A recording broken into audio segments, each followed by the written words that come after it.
సినీ సెలబ్రిటీలు ఏం మాట్లాడుతున్నారు అనే దానిపై ప్రేక్షకుల ఫోకస్ ఎప్పుడూ ఉంటుంది. పొరపాటున ఒకటి మాట్లాడబోయి ఒకటి మాట్లాడితే దాని పరిణామాలు ఎలా ఉంటాయో ఇప్పటికే చాలా మంది సినీ ప్రముఖులు చూశారు. తాజాగా ఆ లిస్టులోకి తోటపల్లి మధు చేరారు. ఎన్నో సినిమాలో క్యారెక్టర్ ఆర్టిస్ట్గా, కమెడియన్గా ప్రేక్షకులను అలరించిన తోటపల్లి మధు సావిత్రి, శ్రీదేవి, జయలలిత, శోభన్ బాబు, ఎంజీఆర్, జంధ్యాల, కోడి రామకృష్ణ వంటి ప్రముఖ సెలబ్రిటీలపై తాజా ఇంటర్వ్యూలలో సంచలన వ్యాఖ్యలు చేశారు. దాంతో ఆయనకు writer cum director Devi Prasad counter ఇచ్చారు. ప్రస్తుతం వీరిద్దరి మధ్య జరుగుతున్న కోల్డ్ వార్ ఇండస్ట్రీలో హాట్ టాపిక్ గా మారింది. ఇండస్ట్రీలో ప్రముఖులు కొందరు సీనియర్ ఆర్టిస్టులపై తోటపల్లి మధు చేసిన వ్యాఖ్యలు దేవిప్రసాద్కు అస్సలు నచ్చలేదు.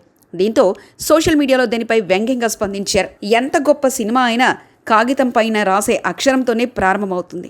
అందుకే రచయితది ఎప్పటికీ అగ్రస్థానమే అని నమ్ముతాను. నా వరకు నేను రచయిత స్థాయి, వయసుతో నిమిత్తం లేకుండా ఎప్పుడూ గౌరవిస్తాను.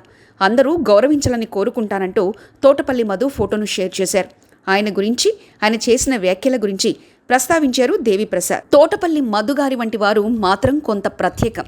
వీరికి కొన్ని ప్రత్యేక ప్రతిభలున్నాయని చెప్పుకొచ్చారు. సీనియర్ రచయిత తోటపల్లి మధు గారు మీడియా మైకు పెట్టి కెమెరా ఆన్ చేస్తే చాలు, పరిశ్రమలో ఎంత సంపాదించిన వారినైనా వాడు వీడు అని సంబోధించగలరు. జంధ్యాల గారు, సావిత్రి గారు, శ్రీదేవి గారి లాంటి వారు అసలు ఎందుకు మందుకు బానిసయ్యారో, రోజుకు ఎన్నిసార్లు తాగేవారు కూడా కల్లారా చూసినట్టు చెప్పగలరు.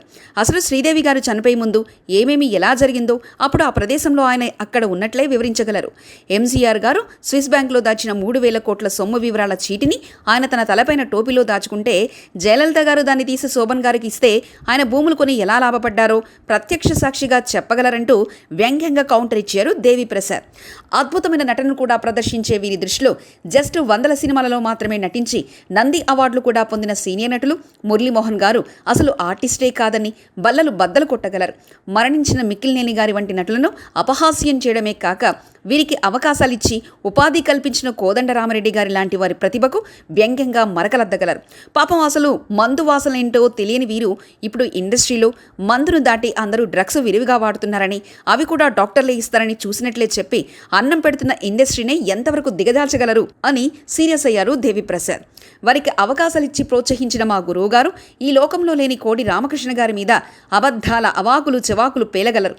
కానీ వారికి తెలియందొక్కటే, మా గురువువారు లేకపోయినా ఆయన శిష్యుల మేము ఇంకా ఇక్కడే ఉన్నాం. తోటపల్లి మధు గారిలో పశ్చాత్తాపం రాకుంటే వారుకున్నంత కుసంస్కార ప్రతిభ మాకు లేకున్నా వారి అసహ్యకర జుగుప్సాకర లీలలు విన్యాసాలు అప్పటివి ఇప్పటివి మాకు పరిపూర్ణంగా తెలుసు గనక వాటిని విశదపరిచి మేము మనల్ని అందుకోక తప్పేటట్లు లేదు అంటూ కోడి రామకృష్ణపై తోటపల్లి మధు చేసిన వ్యాఖ్యలపై సీరియస్ అయ్యారు దేవిప్రసాద్.